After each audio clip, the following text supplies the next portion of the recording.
laissez-nous savoir, ça va nous faire plaisir. Amen. Est-ce que c'est possible, Frank, de mettre le PowerPoint ce matin? Est-ce que ça devrait... Amen. Ça va bien cet été? Vous êtes bien? Amen. Bien, ce matin, le titre du message que j'aimerais vous partager, ça s'intitule « Que signifie être chrétien et pourquoi le baptême d'eau ?» Et aujourd'hui, oui, on va tenir un baptême d'eau, comme que je l'ai mentionné de quelques personnes. Puis c'est toujours une joie vraiment de voir des personnes confesser leur foi en Jésus à travers le baptême d'eau. Et moi, ça me rappelle toujours mon baptême aussi, la journée que j'ai été baptisé. Est-ce qu'il y a des personnes que ça vous fait rappeler cette journée-là? Oui. C'est une journée particulière. Le baptême d'eau, ce n'est pas une tradition ou une pratique qui a été inventée par les hommes au cours de l'histoire. C'est vraiment une ordonnance qui a été établie par Dieu, par Jésus, qu'on retrouve dans la Bible. Pareil comme la Sainte Seine, nous prenons la communion, ça a été établi par Jésus aussi. Et puis, la Bible nous dit que nous allons prendre la communion jusqu'au retour du Seigneur, et il va y avoir des baptêmes d'eau jusqu'au retour du Seigneur aussi. Et ce matin, le message que j'aimerais partager avec vous, c'est ça s'intitule « Qu'est-ce que ça veut dire d'être chrétien, puis pourquoi le baptême ?» Le mot chrétien, le nom chrétien, vous savez, ça a été beaucoup répandu dans notre monde. Et c'est un mot parfois qu'on peut prendre à la légère un petit peu. Qu'est-ce que ça veut vraiment dire? Et la plupart de nous, ici, nous avons entendu parler de la chrétienté depuis notre jeune âge. Hein? Et plusieurs de nous, si on nous aurait demandé, vous savez, lorsque nous étions très jeunes, si on nous aurait demandé si nous étions chrétiens, on aurait dit oui. T'sais. Mais peut-être qu'on aurait dit oui sans vraiment comprendre tout ce que ça signifie d'être chrétien. Et quelques mois passés, je disais, il y a j'ai dîné avec quelques-uns de nos nouveaux voisins. On a eu des nouveaux voisins, je les ai salués et tout ça, puis ils m'ont invité à dîner. Puis j'ai été dîner avec eux autres. Et en fait, c'est des musulmans. Et ils m'ont demandé si j'étais chrétien. Éventuellement, dans la conversation. Puis je leur ai dit oui. J'ai dit oui, je suis chrétien. Je crois en Dieu, je crois en Jésus, je crois dans la Bible. Puis je leur ai posé quelques questions concernant leur foi. Mais j'ai écouté plus que j'ai parlé. Je pensais que c'était le bon temps d'écouter. Mais lorsqu'on parle d'être chrétien, vous savez, il y a des personnes parfois, même des adultes qui m'ont posé déjà la question et qui me disent, qui m'ont déjà dit qu'ils veulent se faire baptiser parce qu'ils veulent devenir chrétiens. Puis souvent, je leur pose la question, je leur dis, est-ce que nous nous faisons baptiser pour devenir chrétiens ou est-ce que nous nous faisons baptiser parce que nous sommes chrétiens? Et ça amène une bonne conversation, souvent. Et pour plusieurs ici ce matin, je sentais que c'est une question qui est facile à répondre, mais peut-être que pour d'autres, ce n'est pas si facile que ça. Il y a peut-être un peu de confusion à ce sujet-là. Puis j'aimerais ce matin essayer de répondre à cette question-là en expliquant vraiment qu'est-ce que ça veut dire d'être un chrétien et pourquoi on devrait se faire baptiser lorsque nous sommes chrétiens. Vous êtes avec moi? Amen. Amen. J'aimerais prier à ce temps-ci. Seigneur, merci pour ta parole qui nous enseigne la vérité, qui nous enseigne tes voies, Seigneur. Et je prie ce matin, Seigneur, que par ton esprit, tu parles à chacun de nos cœurs ici, que tu nous aides à comprendre. C'est toi, Saint-Esprit, qui nous enseigne toutes choses, qui nous convainc, qui nous révèle la vérité. Et je prie ce matin que tu révèles la vérité au cœur de chaque personne qui sont ici. Et je prie que tu me guides pour partager ce message comme tu voudrais que je le partage ce matin, pour ta gloire, Seigneur, pour l'avancement de ton royaume, pour l'édification de ton Église et aussi pour le salut du plus grand nombre. C'est ma prière, Seigneur. Dans le nom de Jésus, je prie ces choses. Amen. Amen. Premièrement, qu'est-ce que j'aimerais voir avec vous, c'est Le mot chrétien, on le retrouve dans la Bible, en fait, on le retrouve 3 fois dans la Bible, dans le Nouveau Testament. Puis dans le livre des Actes, chapitre 11, et versets 25 et 26, si vous avez vos Bibles, vous pouvez suivre avec moi. Mais on lit ceci dans le livre des Actes. Ça nous dit, Barnabas se rendit ensuite à Tarse pour chercher Saul, et l'ayant trouvé, il l'amena à Antioche, et pendant toute une année, ils se réunirent aux assemblées de l'Église, et ils enseignèrent beaucoup de personnes. Et ce fut à Antioche que, pour la première fois, les disciples furent appelés chrétiens. C'est à Antioche pour la première fois que les disciples ont été appelés chrétiens. Le mot chrétien ici, c'est le mot grec christianos, en fait, qui veut dire un disciple de Jésus-Christ, quelqu'un qui suit, en anglais, c'est un follower of Jesus, quelqu'un qui suit Jésus. Et ici, c'est à ce moment-là, on se retrouve entre les années 40-44, on pense aux années peut-être 43 après Jésus-Christ. C'est la première fois que les disciples sont appelés chrétiens. Et en fait, c'est les gens du dehors. Ce n'est pas les chrétiens même, mais c'est les gens du dehors qui les appelaient chrétiens. Parce qu'ils voyaient quelque chose de différent en eux. Ils voyaient, en fait, c'était des gens qui croyaient en Jésus, puis c'était des gens qui suivaient l'exemple de Jésus.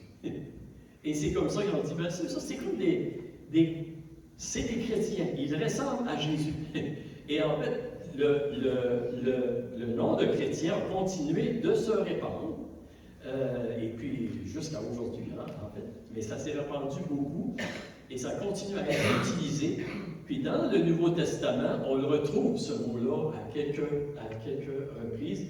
Dans les Actes des Apôtres, au chapitre 26, on retrouve le nom encore, c'est à peu près 15 ans plus tard, de qu'est-ce qu'on vient de lire à Antioche, et ça dit ceci, alors que l'apôtre Paul était en train de défendre sa foi au roi Festus. Ça dit, et Agrippa dit à Paul, tu vas bientôt me persuader de devenir chrétien. Et Paul répondit, que ce soit bientôt ou que ce soit tard, plaise à Dieu que non seulement toi, mais encore tous ceux qui m'écoutent aujourd'hui, vous devenez tel que je suis, à l'exception de ces liens. C'est ça, aussi. Et puis, on voit que le nom chrétien était déjà répandu. Et puis, les disciples de Jésus, à ce moment-là, étaient communément appelés des chrétiens, des gens qui suivent la voie des disciples de Jésus-Christ. Et puis, Paul, il souhaite aussi que tout le monde soit chrétien. Puis, c'est vraiment ses désirs de Dieu aussi, que tout le monde soit chrétien. C'est pour ça qu'il nous envoie prêcher la bonne nouvelle. Et la troisième fois que le mot est utilisé, c'est dans 1 Pierre 4, lorsque l'apôtre Pierre écrit aux disciples de Jésus, encore quelques années plus tard, il leur dit, mais si quelqu'un souffre comme chrétien, qu'il n'en ait point honte, et que plutôt il glorifie Dieu à cause de ce nom. Parce qu'à ce moment-là, les chrétiens étaient beaucoup persécutés. Il y avait une grande persécution sur les disciples de Jésus-Christ qu'on appelait chrétiens. Pierre leur dit, souffrez pas comme des voleurs, puis comme des gens qui s'introduisent dans les affaires des autres, mais si vous souffrez parce que vous êtes chrétien, en ayez pas honte, mais remerciez Dieu pour ce nom-là. Et vous savez, ceci, ça s'applique encore pour nous aujourd'hui. Si nous sommes persécutés parce que nous sommes chrétiens, on n'a pas besoin d'avoir honte. Et merci Seigneur qu'il y a des gens qui voient quelque chose de différent dans nos vies. Vous êtes avec moi? Amen. Donc, les disciples de Jésus-Christ étaient communément appelés chrétiens. Mais qu'est-ce que ça veut dire? Qu'est-ce que ça veut vraiment dire d'être un chrétien? Qu'est-ce que ça veut dire vraiment dans le vrai sens de ce que la Bible nous enseigne? On pourrait commencer en se posant la question, comment devenons-nous chrétiens? De quelle façon est-ce qu'on devient un chrétien, un vrai chrétien? Et une question qu'on peut se poser, c'est, est-ce que nous sommes nés chrétiens parce que nous sommes nés dans une famille chrétienne et que nous avons été baptisés lorsque nous étions bébés? Est-ce que ça fait de nous un chrétien? C'est une question sensible en Acadie, hein? Et au Québec aussi, et dans certains pays. Je sais que c'est un sujet très sensible, hein? En Acadie, ici, est-ce que nous sommes nés chrétiens parce que nous sommes nés dans une famille chrétienne, et que nous avons été baptisés lorsque nous étions bébés. Je sais que c'est un sujet, mais c'est un sujet très important si nous voulons connaître la vérité et marcher dans la vérité et être certains de l'endroit où nous allons passer l'éternité. C'est une question que nous devons bien comprendre. Vous êtes avec moi? Oui. Bien. Vous savez, ce n'est certainement pas ce que nous voyons dans la Bible. La Bible ne nous enseigne pas que nous sommes les chrétiens parce que nous sommes dans une famille ou que nous sommes chrétiens parce que nous avons été baptisés lorsqu'on était bébés. Et même si, vous savez, comme dans le judaïsme, la religion juive avant Jésus-Christ, oui. Dans le judaïsme, parce que tu naissais dans une famille juive et que tu étais circoncis le 8e jour, tu faisais partie du peuple juif. Tu faisais partie de la nation juive. Tu étais considéré comme un juif. Puis c'est vrai. Tu étais un juif dans la chair. Biologiquement, tu faisais partie du peuple de la nation. Et encore aujourd'hui, il y a des juifs sur la terre aujourd'hui. D'une manière biologique. Mais l'apôtre Paul, lorsqu'il écrit aux Romains, et en fait à nous aussi, vous savez, il déclare que le vrai juif, selon Dieu, c'est plus que ça.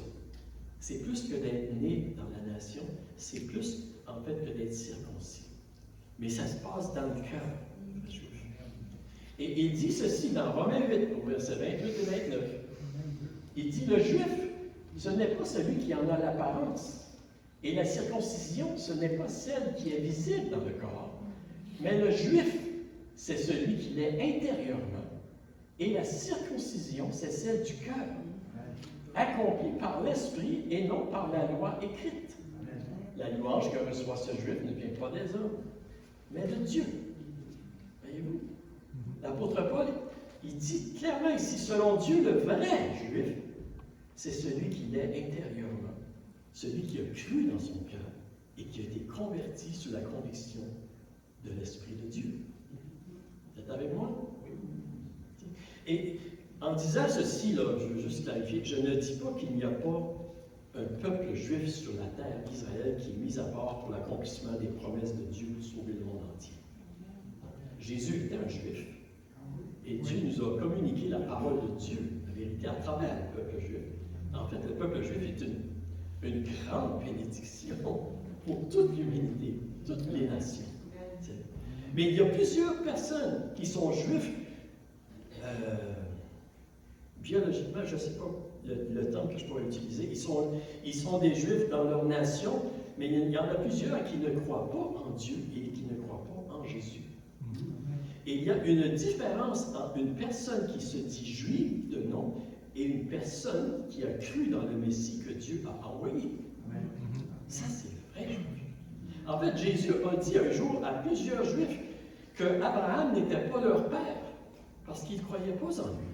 Il y avait des juifs qui disaient, hey, dans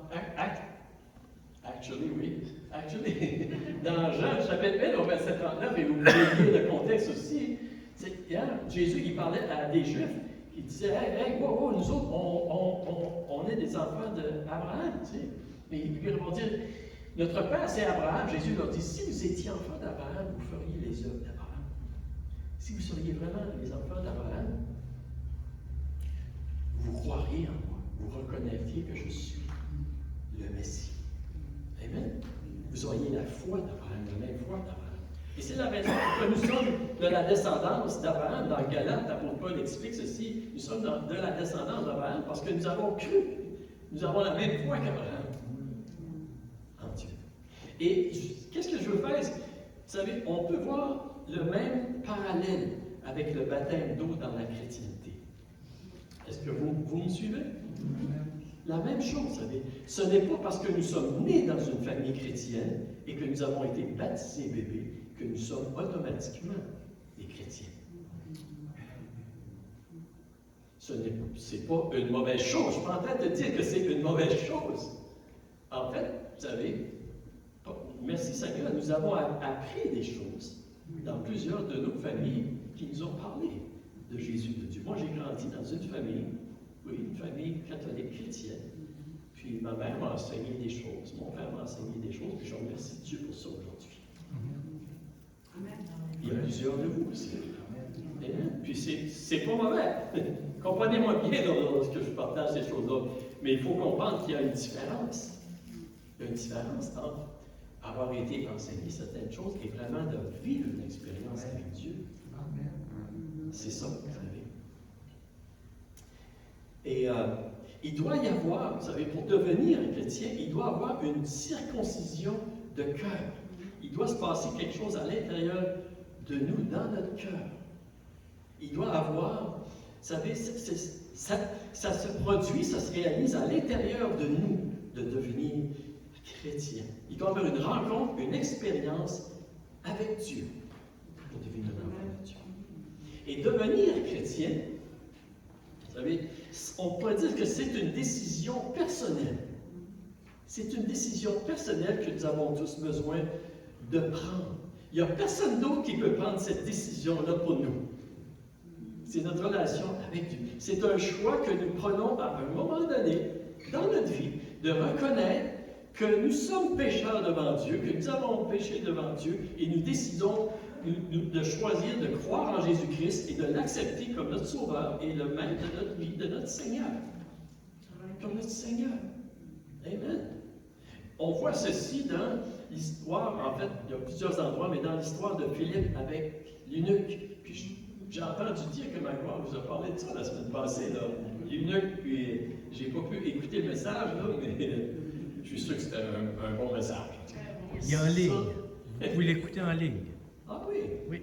Amen, amen. Il est là. Mais c'est ça, dans le livre des Actes. Oups. OK. Dans le livre des Actes des Apôtres, on va simplement le relire, le verset 35 à 38. Ça dit, comme ils continuaient leur chemin, ils arrivèrent à un point d'eau. L'eunuque dit, voici de l'eau, qu'est-ce qui empêche que je sois baptisé? Philippe dit, si tu crois de tout ton cœur, cela est possible. L'eunuque répondit, je crois que Jésus-Christ est le Fils de Dieu. Il fit arrêter le char, Philippe et l'eunuque descendirent tous les deux dans l'eau et Philippe baptisa l'eunuque. Amen.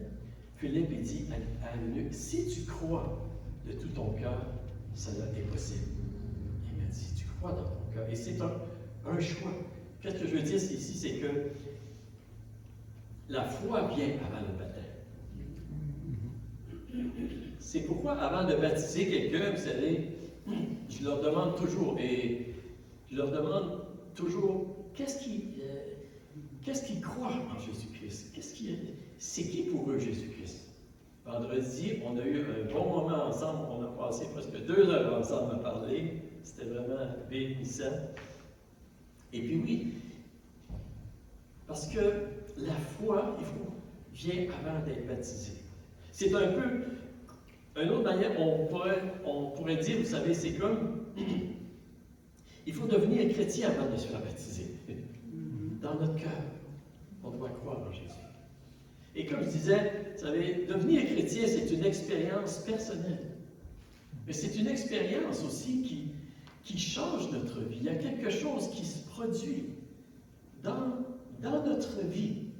Il y a un changement de direction. Et c'est la raison pourquoi est-ce que la Bible parle d'une nouvelle naissance. Hein? Jésus a dit ceci lorsqu'il parlait à Nicodème. Hein? Il a dit, en vérité, je te le dis, si un homme ne naît de nouveau, il ne peut voir le royaume de Dieu. C'est une nouvelle naissance. Et on pourrait dire que devenir chrétien, au vrai sens du mot, c'est comme faire un demi-tour dans notre vie.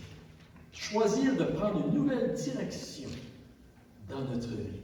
C'est une conversion, un changement d'attitude envers Dieu. Je te regarde, Jacqueline, là, puis je me souviens, là, à un moment donné, là, c'est comme tu t'allais par là, puis tout d'un coup, oups! Yeah. Complètement. Hein? Oui. C'est vraiment, c'était vraiment un miracle de Dieu. Fait que devenir chrétien, c'est prendre une décision d'aller dans une nouvelle direction dans notre vie. C'est une conversion, un changement d'attitude envers Dieu, envers sa parole, envers ses commandements. C'est un changement d'attitude même envers nous-mêmes. Alors qu'on pensait peut-être, on voulait vivre pour nous, on était l'être suprême à servir, à un moment donné, on s'est dit, OK, c'est pas moi qui devais avoir la première place, c'est Dieu qui devait avoir la première place. Amen. Amen. Et c'est ce qu'on appelle la repentance. Hein? La repentance. Et ça ne veut pas dire qu'on devient parfait du jour au lendemain. On a du chemin à faire encore, tu sais. Mais qu'est-ce qu'il faut saisir, c'est que dans notre cœur, on s'est tourné vers Dieu. Et oui, Dieu, il nous accepte comme on est. Et Dieu, il entreprend une œuvre dans notre vie. Il nous transforme, il nous sanctifie. C'est ça la sanctification. Il nous rend plus semblable à Jésus. Et pour devenir chrétien, être un chrétien, il faut passer par l'expérience personnelle de la repentance. Amen. Si nous ne passons pas par la repentance, je vais le dire comme je le pense, mais pas juste comme que je le pense, mais si nous ne passons pas par la repentance, on peut avoir dit une prière 10 fois, 100 fois, on n'est pas chrétien, on n'est pas sauvé. Et il faut faire attention. Il faut faire attention parfois de prêcher un évangile sans la repentance. Amen. Êtes-vous avec moi? Amen. Parce qu'on ne veut pas avoir une surprise quand on arrive de l'autre côté. Et la raison que je partage ce message ce matin ici, c'est, en fait, il y a deux raisons. Je pourrais dire, en tout cas, il y en a deux là. C'est pour ceux qui ont passé par la repentance que vous avez l'assurance que vous êtes réellement un enfant de Dieu, que vous êtes un vrai chrétien. Parce que qu'est-ce que je vous partage ce soir, vous le savez, vous l'avez vécu, vous l'avez expérimenté dans votre cœur. Et une deuxième raison aussi pourquoi je partage ce message, c'est peut-être pour des personnes qui pensent qu'ils sont chrétiens et qui ne sont pas encore, et qui ont besoin d'examiner, de réfléchir à leurs conditions devant Dieu. Vous êtes avec moi? Vous m'aimez encore? Oui. Amen. Amen. Merci, José. Tu m'aimes encore. Il faut passer par l'expérience personnelle de la repentance. Et la repentance, c'est une mort à soi-même. On accepte de plus vivre simplement pour nous-mêmes et de suivre Jésus. Jésus a dit ceci dans Luc 13, 5, il dit, mais je vous le dis, mais si vous ne vous repentez, vous périrez tous également. Sans repentance, ça vous périt. Et il y a un autre verset, je crois que je l'ai ici, dans Matthieu 18, 3, ce que Jésus a dit, je vous le dis en vérité, si vous ne vous convertissez, si vous ne devenez comme les petits-enfants, vous n'entrerez pas dans le royaume des cieux. À un moment donné, il faut devenir comme un petit enfant, ça veut dire de s'humilier devant Dieu, de reconnaître notre besoin de Dieu. Amen. Naître de nouveau, c'est ce que ça veut dire. Amen. Se repentir et se convertir, c'est choisir de se tourner vers Dieu, de croire en lui, dans sa parole, de prendre la route qui mène à la vie et d'y marcher avec l'aide de Dieu. C'est comme un choix de prendre la porte étroite. Hein? Choisir. Jésus a dit ceci dans Matthieu 7. Hein? Il dit, entrez par la porte étroite, car large est la porte, spacieux est le chemin qui mène à la perdition, et il y en a beaucoup qui entrent par là. Mais étroite est la porte, resserré le chemin qui mène à la vie, et il y en a peu qui les trouvent. La repentance, c'est ça. C'est de choisir à un moment donné, faire une décision devant Dieu, puis de prendre la porte étroite. Devenir chrétien, dans le vrai sens du mot, c'est de s'arrêter un jour. Il faut s'arrêter un jour dans notre vie, puis de prendre une décision de cœur, d'accepter Jésus-Christ. Et c'est aussi de s'engager à le suivre. Et vous savez, je ne dis pas ici que ça doit être une expérience dramatique ou explosive, mais ça doit se produire dans notre cœur. Vous êtes avec moi? Il y a des gens qui ont accepté le Seigneur dans leur vie à un moment donné, qui ont été très émotifs. Ça s'est fait. Je me souviens, plusieurs années passées, à Chédiac, on avait fait l'évangélisation. On avait fait venir un évangéliste, puis il y avait ce mari-là, de cette dame-là. Ça faisait longtemps qu'il parlait du Seigneur, puis il voulait rien savoir. Mais finalement, pour faire plaisir à sa femme, Il est venu à cette soirée-là où il y avait un évangéliste qui, puis à la fin du message de l'évangéliste a fait un appel pour recevoir le Seigneur. Puis cet homme-là, il s'appelle Bernard. Puis en passant, si vous voulez apprendre le chiac, vous pouvez demander à Bernard. C'est un professeur par excellence. Il parle chiac. Mais Bernard, je me souviens, Bernard, il a avancé en avant, puis il pleurait, puis il pleurait, puis il pleurait, puis il n'était pas capable d'arrêter. Il était complètement brisé. Il avait été vraiment touché. Et puis depuis ce temps-là, Bernard, il n'arrête pas de parler de Jésus à tout le monde. Mais qu'est-ce que je veux dire par ça? C'est parfois qu'il y a des gens qui vont être très émotionnels. Et parfois, ça peut se faire. Il n'y a pas beaucoup d'émotions, mais il y a quelque chose qui se passe dans le cœur. Vous me connaissez un peu, je ne suis pas trop un peu émotionnel, mais ça travaille dans mon cœur aussi. Il y a des choses qui travaillent dans mon cœur. L'important, c'est que c'est notre cœur qui soit changé. Une expérience avec le cœur. Et c'est un moment, il y a un tournant dans notre vie. Si notre cœur est touché, si notre cœur est changé, ça va changer. Notre vie va changer automatiquement. Parce que la Bible nous dit que c'est de notre cœur que sortent les paroles de notre bouche, c'est de notre cœur que sortent nos actions, la manière qu'on vit. C'est ça qui se passe. Et vous savez, même, je pourrais dire, des enfants qui grandissent dans une famille chrétienne et qui sont exposés à la parole de Dieu dès leur jeune âge. Même eux, même ces enfants-là, ils ont besoin de faire l'expérience de la nouvelle naissance, eux-mêmes. Ils ont besoin d'expérimenter la repentance et la conversion à un moment donné dans leur vie. Et c'est une des raisons pourquoi est-ce que les bébés, vous savez, si on les consacre au Seigneur, on les présente au Seigneur. On ne les baptise pas, on les présente au Seigneur. Et un jour dans leur vie, lorsqu'ils sont prêts, ils peuvent être baptisés. Notre fille, je sais que je vous ai déjà dit ceci, mais notre plus vieille fille, Laura, à 4 ans, elle a accepté le Seigneur. C'était un vendredi saint, je me souviens encore. Il y avait eu un programme pour les enfants, et puis, à la fin du programme, la personne qui montait le programme lui a demandé s'il y avait des enfants qui voulaient accepter le Seigneur. Puis Laura a levé sa main. Je raconte cette histoire-là parce que Laura a levé sa main, puis en fait, il y a quelqu'un à côté d'elle, un de ses amis qui était à côté, il dit « Qu'est-ce que tu fais là? » Il voulait l'arrêter, puis Laura a dit « Non, acceptez le Seigneur. » Puis je me souviens, ce matin-là, quand je me suis levé, en priant, le Seigneur m'avait dit, il y a quelque chose de spécial qui va arriver dans la vie de Laura aujourd'hui. Dans la vie de ta fille. Je ne savais pas c'était quoi. Puis quand est-ce qu'ils m'ont raconté, qu'est-ce qui s'était passé, j'ai dit, c'est ça que c'est passé. Puis peut-être que vous allez trouver ça externe, là, mais en tout cas, c'est correct. Mais honnêtement, je vais vous dire, là, même à 4 ans, j'ai vu une différence dans la vie de Laura. J'ai vu une différence, puis ceux qui étaient ici, Laura a grandi, je sais qu'il y en a plusieurs. Anyway.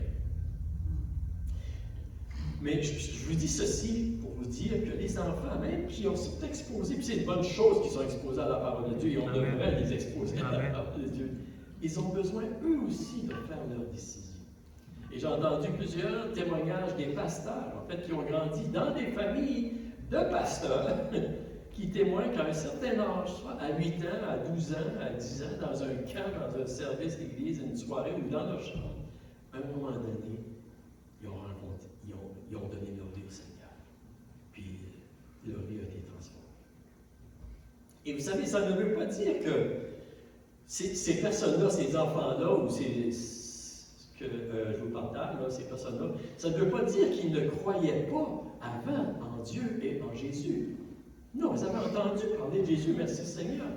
Mais c'est à ce moment-là qu'ils ont fait cette expérience personnelle avec Dieu. Cette décision qui a changé leur vie. Et plusieurs de nous, on a grandi dans un contexte, on a entendu parler de Jésus, merci Seigneur. Tu sais, notre jeune âge. Mais à un moment donné, C'est ça. Nous avons besoin, nous aussi, de faire cette expérience-là.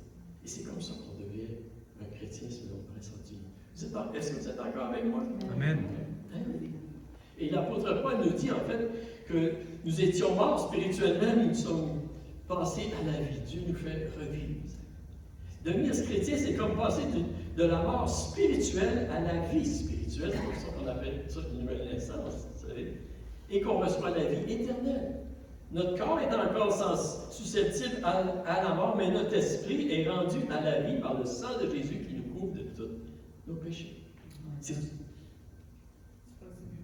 C'est pas merveilleux? Hey, moi, ça m'est arrivé à 23 ans. C'est là que ça. Et je remercie ça. Mais une chose que je veux qu'on puisse réaliser également ce matin, c'est que cette expérience-là, par laquelle nous avons été sauvés, rachetés, justifiés, ressuscités spirituellement, vous savez, elle est impossible de nous-mêmes. Nous ne pouvons pas nous sauver nous-mêmes. Par nos bonnes intentions, par nos bonnes œuvres. Et en fait, vous savez, c'est toutes les religions du monde essayent de gagner le ciel avec des bonnes œuvres. La différence avec le christianisme, la différence, vous savez, c'est que c'est Christ qui a gagné notre ciel. On a besoin de l'accepter. Amen. On a besoin de le recevoir humblement. Elle dit car le salaire du péché, c'est la mort, et le don gratuit de Dieu, c'est la vie éternelle en Jésus-Christ. Amen. Mais vous savez, cette expérience-là d'être sauvé, nous ne pouvons pas y arriver à. On ne peut même pas reconnaître comment est-ce qu'on est pécheur. Comment est-ce qu'on est méchant et privé de la présence de Dieu, de nous-mêmes.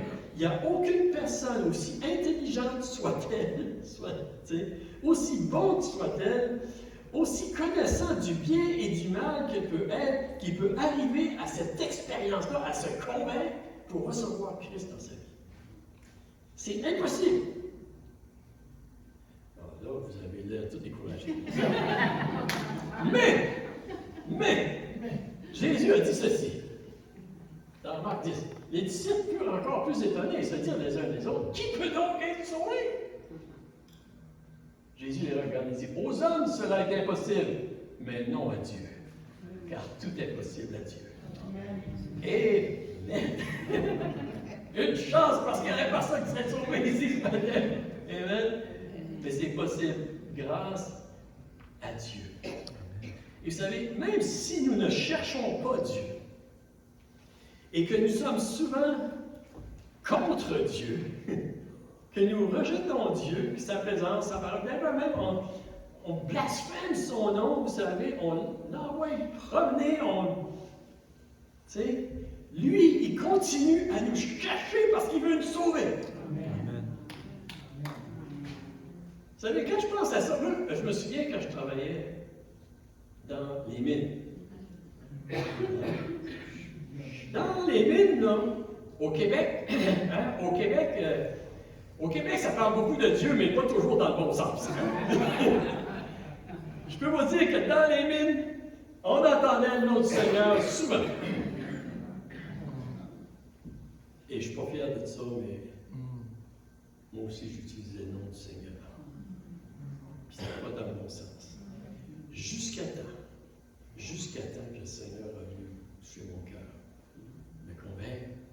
Puis là, je n'étais plus capable de dire le nom du Seigneur en vain. Amen.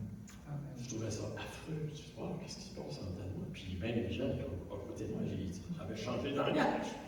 Il parle du Seigneur, mais il parle du Seigneur pas dans la même direction. Là. Puis on était une gang de chrétiens dans la ville, au point que mon contremaître, notre contremaître, à un moment donné, il a dit, j'entends plus parler du Seigneur à la mine qu'à l'église.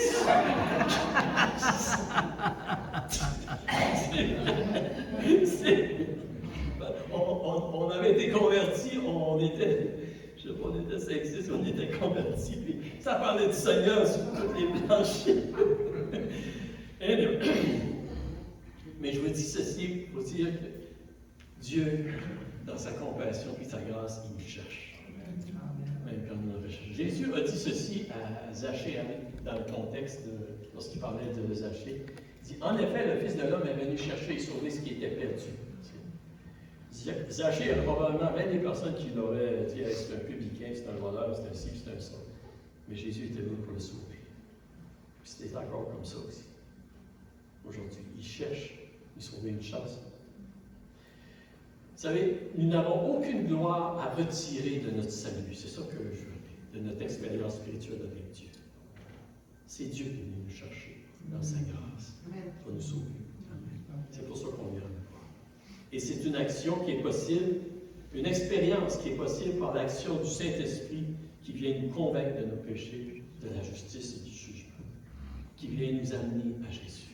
C'est le Saint-Esprit qui vient nous convaincre. Jésus a dit ceci, « Nul ne peut venir à moi si le Père qui m'a envoyé ne l'attire, et je le ressusciterai au dernier jour. » C'est Dieu le Père, dans son amour par le Saint-Esprit, qui cherche à nous convaincre, nous attirer, à briser le voile qui nous aveugle, à briser le mensonge qui nous est proféré par le monde, par le diable autour de nous, vous savez, par les puissances des ténèbres. Et le Saint-Esprit va utiliser des moyens pratiques pour nous attirer à Dieu.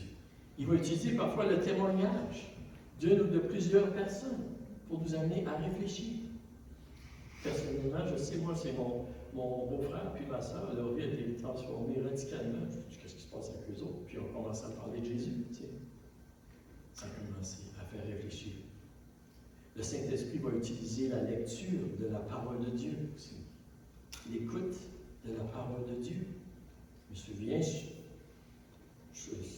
chez nous, avant que je donne au Seigneur, je lisais la Bible. Et en bon québécois, là, je connais ça les Québécois, là. Merci que le Seigneur aime les Québécois. Amen. Et je ne devrais pas vous dire ça, là.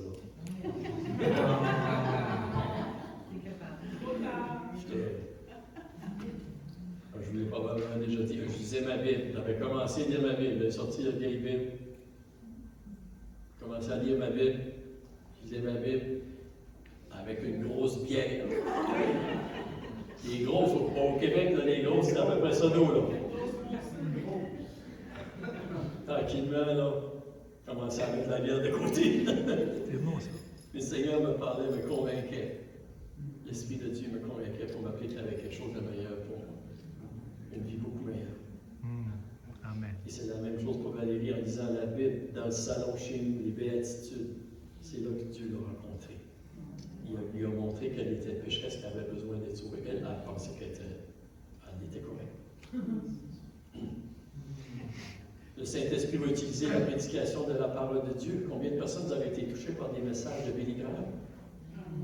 José? Hein? C'est la raison pourquoi Dieu nous dit d'aller prêcher la bonne nouvelle. Le Saint-Esprit veut utiliser ça pour convaincre les cœurs. C'est ça.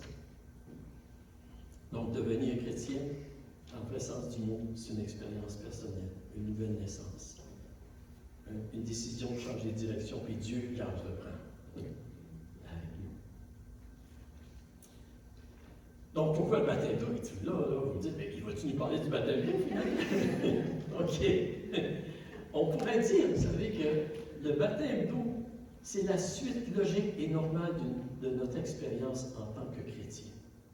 Le baptême d'eau, ça n'accomplit pas la purification de nos péchés, mais c'est la démonstration, c'est la confession de notre foi et de notre engagement aussi d'une bonne conscience envers Dieu. Et en fait, l'apôtre Pierre le dit comme ceci, si on peut y arriver. Sinon, Frank, c'est ça. Merci. Ça dit, c'est ainsi que vous êtes sauvés maintenant. Vous aussi, cet événement préfigurait le baptême, par du déluge. Celui-ci ne consiste pas à laver les impuretés du corps, mais à s'engager envers Dieu avec une conscience pure. À s'engager, c'est un engagement. Le baptême, on confesse publiquement devant Dieu et devant les hommes aussi notre foi en Jésus-Christ et notre engagement à vouloir le suivre, le servir et à lui être fidèle. Amen. C'est ça le baptême. Ça ne veut pas dire qu'on ne tombera jamais, qu'on n'aura jamais de difficultés. Le désir dans notre cœur, c'est qu'on peut honorer Dieu avec notre vie. Et c'est un engagement sérieux, et la Bible nous exhorte à ne pas prendre à la légère nos engagements envers Dieu. Et c'est une des raisons pourquoi on demande aux personnes, on demande un âge raisonnable de raison, pour que les gens savent qu'est-ce qu'ils font lorsqu'ils prennent la décision de se faire baptiser. C'est pour ça qu'on demande à des enfants de jeune âge d'attendre parfois quelques temps avant de se faire baptiser pour qu'ils comprennent bien la décision qu'ils font. Vous êtes avec moi? Amen. Et le baptême, c'est l'immersion dans l'eau. Dans la Bible, on voit que c'est une immersion complètement dans l'eau. Et la raison pourquoi nous le pratiquons de cette façon-là, c'est parce que c'est un symbole aussi et une image de notre union avec Jésus. Lorsque nous expérimentons la nouvelle naissance, vous savez, avec Jésus, c'est comme si nous sommes morts à notre ancienne vie et ressuscités dans une nouvelle vie. Et le baptême, c'est ça que ça représente.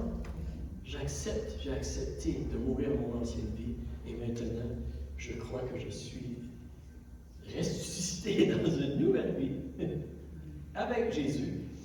Et ça se fait à l'intérieur de nous. Et lorsque nous faisons cette expérience-là, Dieu nous donne une nouvelle force en nous pour être capable de vivre d'une façon qu'on ne pouvait pas avant. Vous êtes avec moi? Dans Romains 6, vous pouvez lire. C'est vraiment, l'apôtre Paul en parle ici. Donc, c'est une étape importante d'obéissance à la parole de Dieu de se faire baptiser dans l'eau. Il y a plusieurs passages qui parlent du baptême d'eau. Merci Frank. Il y a plusieurs passages, juste d'en voir quelques-uns. Pierre leur dit, après qu'ils ils ont écouté la prédication, ils ont dit, que ferons-nous? Pierre leur dit, repentez-vous que chacun de vous soit baptisé au nom de Jésus-Christ, pour pardon de vos péchés, et vous recevrez le don du Saint-Esprit. Dans Marc 16, Jésus a dit ceci, puis il leur dit, allez par tout le monde et prêchez la bonne nouvelle à toute la création. Celui qui croira et qui sera baptisé sera sauvé, mais celui qui ne croira pas sera condamné. Dans Matthieu 28, il dit, allez, faites de toutes les nations des disciples, les baptisant au nom du Père, du Fils, du Saint-Esprit, et enseignez-leur à observer tout ce que je vous ai prescrit. Et voici, je suis avec vous tous les jours jusqu'à la fin du monde. Amen. Et aujourd'hui, c'est ce que nous voulons faire. On se réjouit de 3 de nos frères qui désirent confesser leur foi. Et en bénir le Seigneur, on veut simplement mettre la parole de Dieu en pratique. Et comme je disais tout à l'heure, un de mes objectifs dans ce message ce matin, vous savez, en fait, c'est de donner de l'assurance dans votre cœur à ceux qui ont expérimenté cette conversion-là dans votre cœur. Et vous le savez, il n'y a personne d'autre qui sait plus que vous qu'est-ce que vous avez vécu. Et vous avez cette assurance-là.